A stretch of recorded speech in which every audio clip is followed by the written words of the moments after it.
Welcome back, guys. Today we're going to continue our college football predictions with Week 11, aka the first week of the college football playoff era ranking of the predictions. Last week, it was not the best week for me. Went 19 and 9. Total season record 154 and 61. As we're now entering the meat of the college football season, and we're not going to waste some time. Let's just jump right into the University of Houston taking on the UCF Knights. Both teams suffering some pretty embarrassing losses last week, especially Houston. What they doing losing to West Virginia at home while being ranked? While UCF they lost to Baylor, but no one really cares. And even though this game will be played in Central Florida, Houston should not have a problem getting a win here. But if they lose, it's going to be a problem. Then we got another Friday game involving Fox.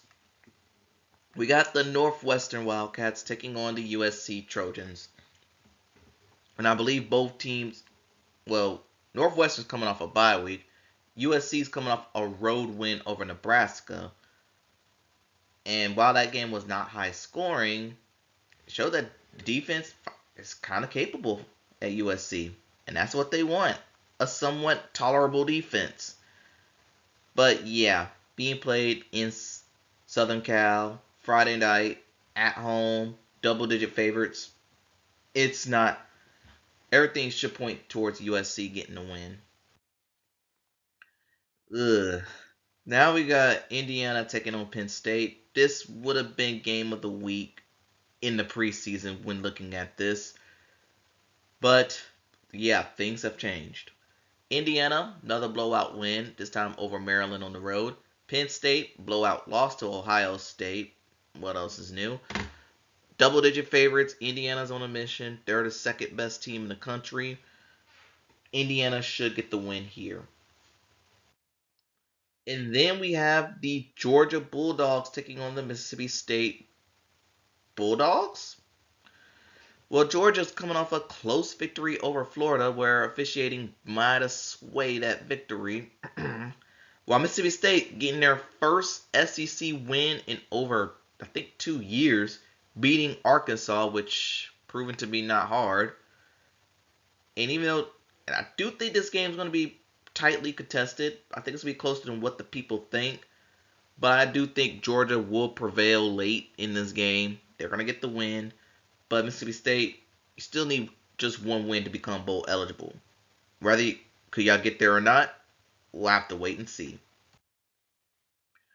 Then we have the SMU Mustangs taking on the Boston College Eagles. SMU getting a huge victory over the Miami Hurricanes, dampening their playoff hopes, while Boston College, they're just waiting for the season to end at this point. SMU wins. What more can I say? Then we have the Colorado Buffaloes taking on the West Virginia Mountaineers. Yeah, I'm thinking about done with Colorado at this point. Losing to Arizona at home, back-to-back weeks giving up 50 points. That is alarming. While West Virginia, they picked up a huge road upset win over Houston. Pretty impressive. And with this game being played in West Virginia, I do think their momentum will continue into next week. I'm going to roll with the Mountaineers to get the win. Then we have Ohio State and Penn State. The number one team in the country, Ohio State, they shouldn't have a problem here. And now we have a Maryland and Rutgers taking on each other. And both teams are coming off of losses. Maryland losing to Indiana, but pretty much everyone got blown out by Indiana, so I'm not going to fault them too much for it. While Rutgers is coming off a loss to Illinois. And the spread here is, they basically saying it's going to go in any direction. And I do think this could go in any way. But with Rutgers being at home, I do think that's going to give them just enough of an edge to get them to win here. But I will not be surprised if Maryland ends their losing streak. Then we have Texas A&M taking on the Missouri Tigers. Both teams coming off of bye weeks. But the last time we saw Texas A&M, they picked up a huge road win in Death Valley at LSU. While Maryland, Maryland. Missouri, the last time we talked about them, they lost to Vanderbilt. And they lost their quarterback, Bro Pibula, for the year with a broken leg. Wish him nothing but a speedy and safe recovery there. And this would normally be the part of the season where A&M falls apart, because it's always when the playoff ranking comes, that's when A&M starts to slip and play. But taking on a hobbled Missouri Tigers team does give them a little bit of an edge. And also coming off a bye week, as is Missouri, I do think A&M shouldn't have a problem here, but it might be closer than what the people think. Then we have the Oregon Ducks taking on the Iowa Hawkeyes. Another two teams coming off of bye weeks. Well, Oregon, last time we saw them, they did not blow out Wisconsin, but they did win by 2 touchdowns there. And the last time we saw Iowa, they gave Minnesota a mollywop. And for me, I think this game's a trap game for Oregon. I mean, coming off of bye week, going on the road against Iowa. We know Iowa's defense is, well, Iowa's defense. And given that Iowa scored 41 points against Missouri, most of those points coming in the first half, yeah, I do think this is going to be hotly contested. I do sense trap game. However, I am going to roll with the Oregon Ducks to get a very, very close victory over the Hawkeyes. Next up, we have Syracuse and Miami. Syracuse, they got blown out by North Carolina, of all teams, while Miami suffered another heartbreak loss to SMU, and now their playoff hopes are on life support. I'm still going to take Miami to win. They're favored by almost 30. Syracuse, at this point, they're dead. Then we have the Kansas Jayhawks taking on the Arizona Wildcats. Kansas coming off a win against Oklahoma State, which is not hard to do. And Arizona, they're coming off a win over Colorado on the road where they scored 50 points, which is kind of impressive. This game will be played in Arizona. Home team, I am going to give them the edge because Kansas, while they still got a good offense, I do think they're stalling. I think they kind of stagnated in their growth. It happens. Next we have is Iowa State taking on TCU. Iowa State coming off a home loss against Arizona State. Now TCU, can't remember what they did last week. I think they had a low-scoring victory against somebody.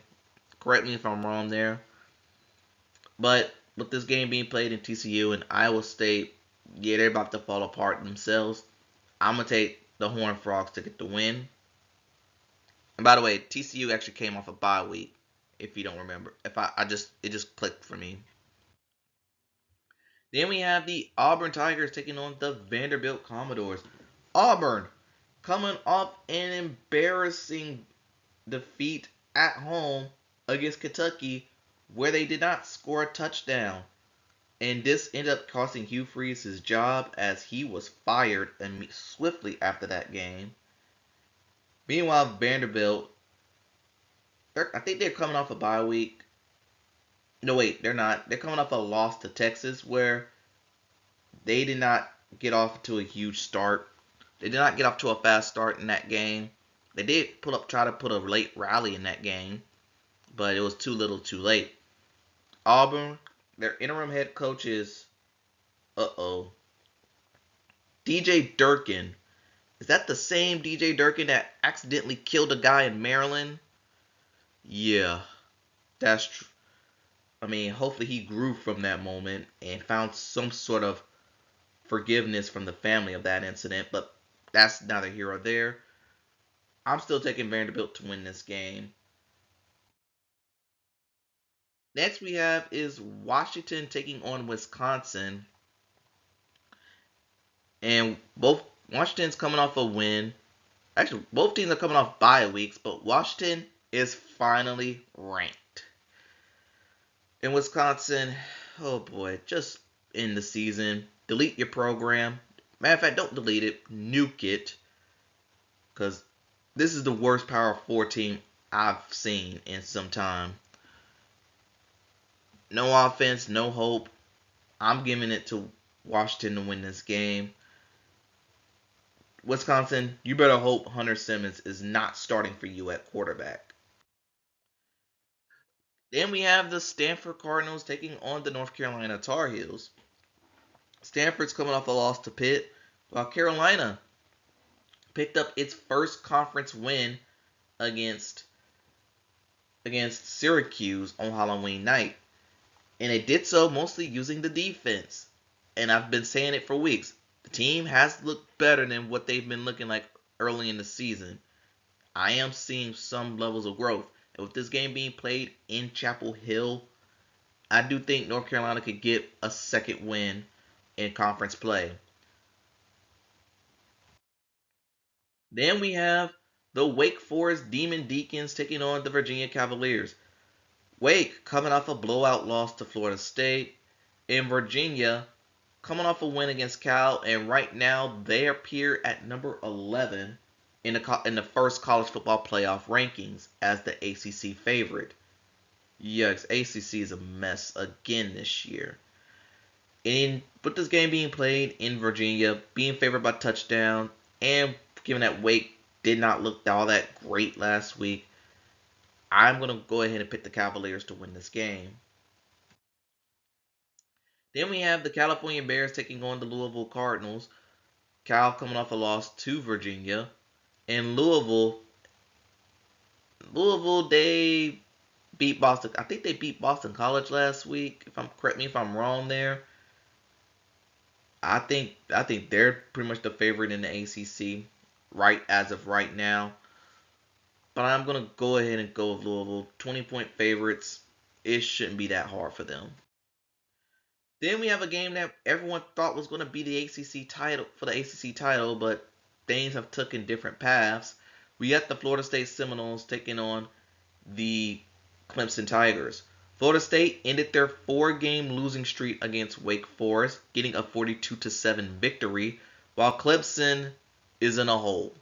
They lost to Duke on a 2-point conversion. First time Duke went to Clemson and picked up a W there since 1980. And Clemson, I don't know. I just don't know. But even though this game, and this one could go in any direction, but I feel like Jobs is going to be on the line in this one. And I'm going to go ahead and take Clemson because they're at home. That does give them some sort of an edge. But if they put up another poor defensive effort against Florida State, then you need to start asking questions.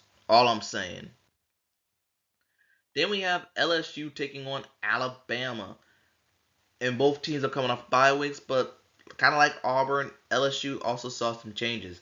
After getting embarrassing blowout by Texas A&M, LSU fired Brian Kelly, and the interim head coach will be Frank Wilson. Meanwhile, Alabama, I felt like things are just going right for them. Last time we saw them, they picked up a come-from-behind victory against South Carolina in a game where they were pretty much getting dominated pretty much in that second half. And again, everything's, I said it, I don't know how, but things have just been going their way. But 9.5-point favorites at home. Alabama should get the win.